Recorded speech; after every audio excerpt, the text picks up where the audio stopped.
Audiobook El socialismo, una alternativa para América Latina, de Chafik Handal.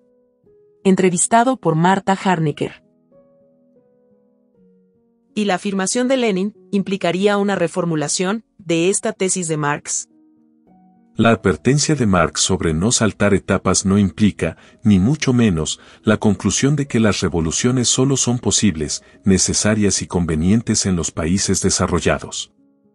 Todo lo contrario, Marx concebía las revoluciones como locomotoras de la historia. El tercer mundo es quien más necesita hoy de estas locomotoras. Lenin, por su parte, sostiene, como tú señalas, que los países pobres pueden saltarse etapas que no es indispensable que pasen por los sufrimientos que provoca el sistema capitalista.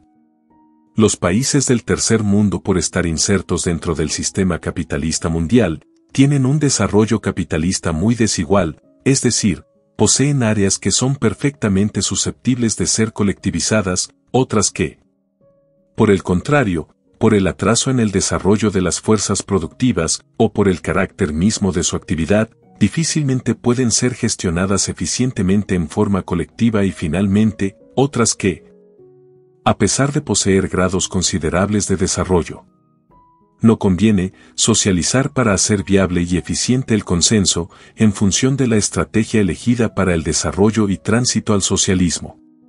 De ahí que me parece útil también distinguir, como hacen algunos autores, la revolución política de la revolución social. En los países subdesarrollados son las revoluciones políticas encabezadas por las fuerzas prosocialistas las que pueden ir construyendo los cimientos materiales todavía no existentes, o solo parcialmente existentes, para la transición al socialismo sin recorrer o agotar todo el curso capitalista. Tú mencionaste anteriormente, al hablar de la crisis del modelo estatista de socialismo, que hubo ideas esenciales de los clásicos que no se aplicaron. ¿Podrías precisar cuáles fueron estas ideas? En primer lugar, no se generó el sistema democrático popular que ellos imaginaron como contraposición a la democracia capitalista al servicio de los intereses de una minoría. Tampoco se cumplió con su teoría económica. Y cuando afirmas que no se aplicó su teoría económica, estás pensando en Marx y Engels. Sí, y en Lenin también. Todo el sistema de salarios y precios no tiene nada que ver con la teoría del valor, a pesar de que en Marx, Engels y Lenin está muy claro que el socialismo es solo una etapa de transición al comunismo y que durante todo ese periodo sigue vigente la producción mercantil, el dinero, los precios, los salarios, el mercado, etc. Tampoco se aplicó su conocida fórmula a cada quien según su trabajo, que es una expresión política, ideológica y sistemática del carácter de la sociedad socialista. Ahora, en cuanto a Lenin, que ha sido el teórico más destacado de este siglo en el terreno del socialismo, me parece importante precisar que, si bien había previsto la posibilidad de que la revolución proletaria triunfase en un solo país, sin revoluciones simultáneas en otros países, no previó jamás que Rusia, uno de los países más atrasados de Europa, se quedaría completamente sola en su intento por construir el socialismo. Eso explica que no haya elaborado previamente una teoría sobre la transición al socialismo en un país con las características de Rusia, confiando en que sus enormes desventajas serían compensadas por el triunfo posterior de revoluciones en algunos países capitalistas desarrollados de Europa. Si la revolución hubiese triunfado en Alemania o en algún otro país capitalista desarrollado, todo habría sido diferente.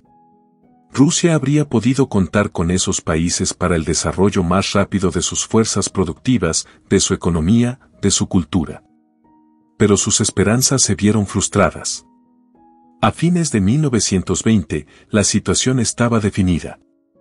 Al fracasar las revoluciones en Alemania y Hungría y desaparecer las situaciones revolucionarias en otros países, Italia, por ejemplo, se habían desvanecido las posibilidades de triunfo de la revolución socialista en otros países y los bolcheviques en el poder, que habían derrotado a la contrarrevolución apoyada por 10 estados capitalistas. Gracias a la energía revolucionaria del pueblo trabajador y su expresión militar, el Ejército Rojo, debieron afrontar solos en un país subdesarrollado y devastado por la guerra, la construcción de una sociedad socialista. Entonces fue cuando se planteó en toda su dimensión ante la dirigencia bolchevique el problema teórico y práctico de qué hacer con el poder conquistado. Se trataba de algo muy contradictorio.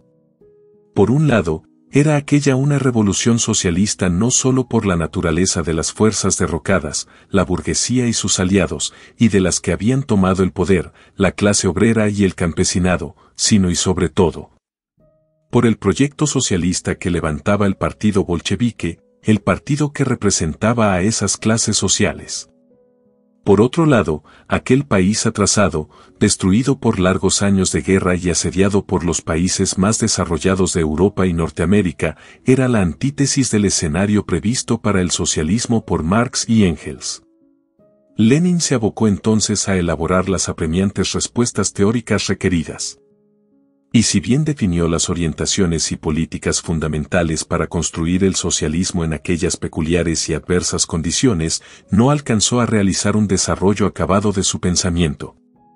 Su temprana desaparición física, solo 6 años después del triunfo de la revolución, no le permitió concluir su obra ni influir en la aplicación de las políticas que él delineó.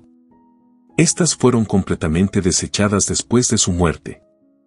En esencia, el pensamiento de Lenin sobre el tema consistía en lo siguiente: se puede construir el socialismo en este país atrasado, a pesar de ser el único donde ha triunfado la revolución, pero tendrá que hacerlo a través de un tránsito muy largo. Solo en una situación de capitalismo maduro se puede pasar directamente al socialismo. En Rusia el capitalismo solo existe parcialmente.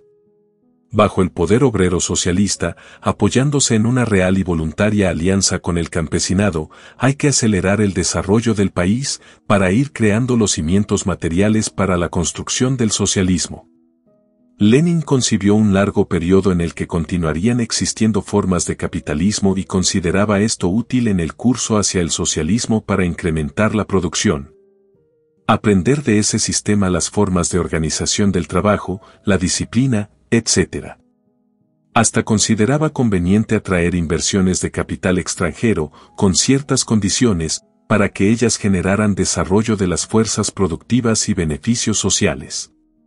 Y como Rusia había llegado a ser, luego de la liquidación del latifundio y el dominio de los terratenientes por la Revolución de Octubre, un país donde el campesino medio llegó a tener un peso fundamental, el dirigente bolchevique consideraba primordial tener en cuenta sus intereses.